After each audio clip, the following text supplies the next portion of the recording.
নমস্কার বন্ধুরা, তনুশ্রী রান্নাঘর অ্যান্ড ব্লগস চ্যানেলে তোমাদের সবাইকে স্বাগত। তোমরা সবাই কেমন আছো? আশা করি সবাই ভালো আছো। আমিও ভালো আছি। আজকে আমি তোমাদের সাথে ভেজিটেবল খিচুড়ির রেসিপি শেয়ার করছি। একদম নর্মাল যে ঘরের চাল, সেদ্ধ চাল, সেই চাল দিয়ে আর মুগ ডাল দিয়ে একটা নিরামিষ রেসিপি তোমাদের সাথে শেয়ার করব। দেখো বন্ধুরা, এখানে আমি কিছু সবজি কেটে নিয়েছি। স্কোয়াশ কেটে নিয়েছি পটল, নিয়েছি কাঁচা লঙ্কা, নিয়েছি গাজর, নিয়েছি কয়েকটা কাঁঠালের বীজ, নিয়েছি সামান্য একটু কচু, আর নিয়েছি মিষ্টি কুমড়ো। এই সমস্ত সবজি দিয়ে কিন্তু আজকের রেসিপিটা আমি তৈরি করছি। দেখো, পাত্রে নিয়েছি এখানে আমি 1.5 কাপ চাল। চালটা একটু ভালো কোয়ালিটির নিতে হবে বন্ধুরা, তাহলে খিচুড়ির টেস্টটা ভালো আসবে। দেখো, তোমাদেরকে চালটা দেখিয়ে দিয়েছি। এবারে চালটাকে কিন্তু আমি খুব ভালো করে 2 থেকে 3 বারের মতন ধুয়ে রেখে দেব। চালে প্রচুর পরিমাণে স্টার্চ থাকে, সেই কারণে বলছি। চালটাকে খুব ভালো করে ধুয়ে নিয়েছি। আর এখানে নিয়েছি 1 কাপ সোনামুগ ডাল। আমি সোনামুগ ডাল দিয়ে করছি, তোমরা চাইলে এমনি নর্মাল ডাল দিয়েও করতে পারো। এবারে গ্যাসে আমি কড়াই বসিয়ে দিয়ে ডালটাকে একদম লালচে ব্রাউন কালার করে ভেজে নেব। বন্ধুরা, ডালটা যখন ভাজবে তখন কিন্তু একদম কন্টিনিউ নেড়ে নেড়ে ডালটাকে কিন্তু ভেজে নিতে হবে। ভিডিওটি স্কিপ না করে দেখো বন্ধুরা, ভালো লাগবে। আর ভালো লাগলে অবশ্যই একটা লাইক দিয়ে পাশে থেকো। দেখো, ডালটা মোটামুটি কিন্তু আমার ভাজা হয়ে গেছে, লালচে ব্রাউন কালার হয়ে গেছে। ঠিক এরকম করেই ডালটাকে ভেজে নিতে হবে। এবারে আমি কড়াইয়ে দিয়ে দিয়েছি সাদা তেল। তেল গরম হয়ে গেলে দিয়ে দিয়েছি ফোড়নের জন্য 3টে তেজপাতা, আর দিয়ে দেবো এবারে কয়েকটা শুকনো লঙ্কা। খিচুড়ি রান্নায় শুকনো লঙ্কাটা একটু বেশি ফোড়ন দিলে কিন্তু রান্নার স্বাদটা বেড়ে যায়।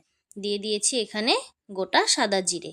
এবারে ফোড়নটাকে কিছুক্ষণ সময়ের জন্য ভেজে নিয়েছি। দেখতে পাচ্ছ, ফোড়নটা পুড়ে গেলে, ফোড়ন থেকে মিষ্টি গন্ধ বের হয়ে গেলে তারপরে কিন্তু আমি যে সবজিগুলো কেটে রেখেছিলাম বন্ধুরা, সেগুলোকে অ্যাড করে দেব। দেখো, সবজিটাকে অ্যাড করে দিয়েছি। এবারে মিনিট 2 মতন আমি সবজিটাকে ভালো করে একটু নাড়াচাড়া করে ভেজে নেব।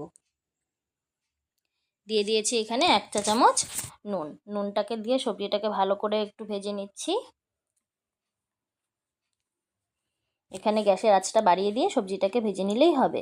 তারপরে এখানে আমি 1/2 চা চামচ হলুদ গুঁড়ো অ্যাড করে দিয়েছি। দিয়ে দিয়েছি কয়েকটা কাঁচা লঙ্কা। সমস্ত কিছু ভালোভাবে আমি ভেজে নিচ্ছি। এবারে আমি ঢাকা দিয়ে মিনিট 2 মতন এটাকে রান্না করে নেব। এখানে গ্যাসের আঁচটা কমিয়ে দিয়ে আমি ঢাকা দিয়ে রান্না করে নিয়েছি। এবারে ঢাকনা তুলে নিয়েছি, যাতে সবজিটা অনেকটাই মজে আসে আর অনেকটা ভালোভাবে রান্নাও হয়ে যায়। এখানে আমি দিয়ে দিয়েছি এখানে 2 ইঞ্চের মতো আদা, এটা গ্রেট করে আমি দিয়ে দিয়েছি। এবারে সবজির সাথে আদাটাকেও একটু ভালো করে ভেজে নিয়েছি, যতক্ষণ না পর্যন্ত আদার কাঁচা গন্ধ চলে না যাচ্ছে।